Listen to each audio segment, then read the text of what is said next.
business community does not need. So you have to speed up, and you have to find solutions how you can avoid these legal delays in the court. That is what you have to do. What will I do? As we look to the future, in the coming months, I will propose a reform of the electronic communications framework. One of the changes I am looking at is to give to the regulators a mandatory power to impose functional separation of incumbents. That is to say, to force a separation within the incumbent of the network access division from the service divisions.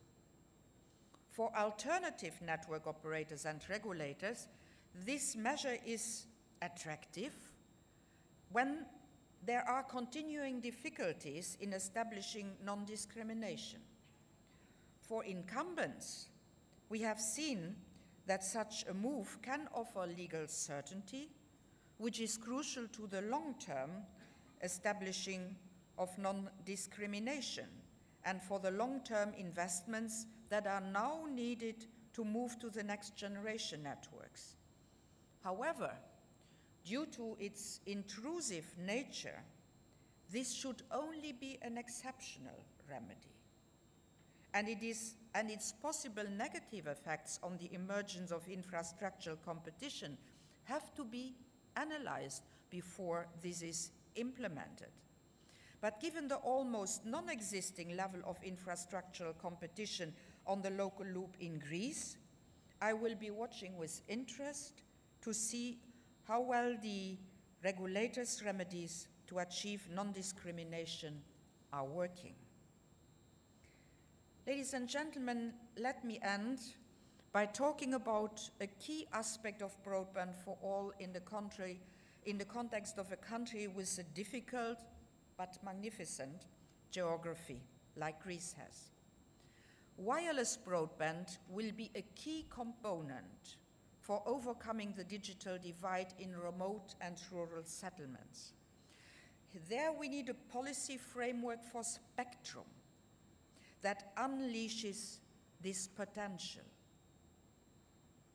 Colleague Minister, we are going to work together on spectrum because wireless is the future, especially for your Greek islands.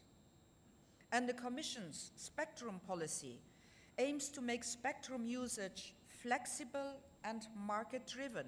Today, the process for allocating spectrum is slow, bureaucratic, rigid, attaching technology and service constraints to spectrum usage rights. In the reform, which I'm going to put on the table, I will propose a change of approach. Let's make flexibility the default, not command and control. I am already working with the member states to open up the 2.6 gigahertz band for innovative fixed wireless access applications, such as WiMAX in addition to 3G. But if we want significant wireless broadband speed at a low price, we will need more frequency in spectrum ranges that have high propagation characteristics. In short, policymakers need to look at the digital dividend created by the switchover from analog to digital TV very closely to see if they can carve out space for wireless broadband in the UHF space.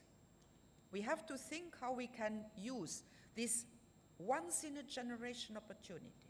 This will happen now, and it will not come back after 20 years. So we must get the solutions now. How to utilize this once-in-a-generation opportunity to make the best out of these valuable spectrum bands. Even a relatively small part of this spectrum range could provide the basis for bridging the digital divide in rural areas, as well as providing the basis for an alternative infrastructure competition in both rural and urban communities. And that would mean more competition, more services, more choice. And this would have to be done, of course, on the basis of public interest. I do not believe that high-stakes auctions in which only those with the deepest pocket can take part would be effective. We need to encourage investment and competition, and we need cheap, wideband services for all. We are in the 21st century, ladies and gentlemen, and broadband is not optional. It is a rail track of the information revolution. Regions and nations that have embraced broadband are showing better growth than those that have not, and those that will not will see their economies fall behind. Greece, with its talented population, can only benefit from a strong system that wires together its brain power. And that is why I applaud your efforts, those of the government, those of the regulator, efforts to move things forward. These efforts are paying off, but ladies and gentlemen, this is not a sprint. It is a marathon with one specificity, a marathon which is being run at sprint speeds. I know that this is tough, but Greece badly needs to keep going to catch up in that race. And I repeat my sentence, Greece needs broadband, and it needs it now. Now, how I am going to proceed in the next coming months in order to help you going more quickly on this.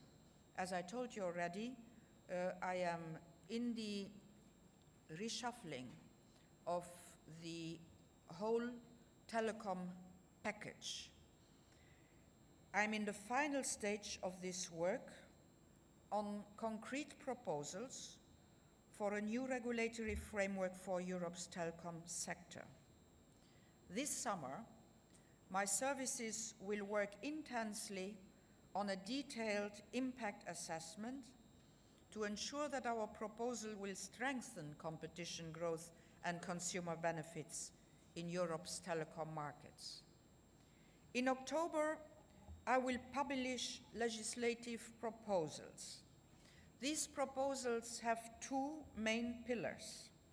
First, to ensure competition in the telecom markets, particularly in the broadband market, and strengthening and making available radio spectrum for wireless broadband services. Secondly, to complete Europe's internal market for telecoms, because we have to get rid of our small, scattered, non-competitive markets. Now, telecoms is clearly a domain where we need more Europe, not less Europe. And in many EU countries, I see that national telecom regulators are prevented from doing the best possible job, either because they are not sufficiently independent or because they lack the resources and the instruments. And here Europe can help. In many cases, I see that cooperation among national regulators is not sufficiently developed to deal, for instance, with cross-border implication of remedies.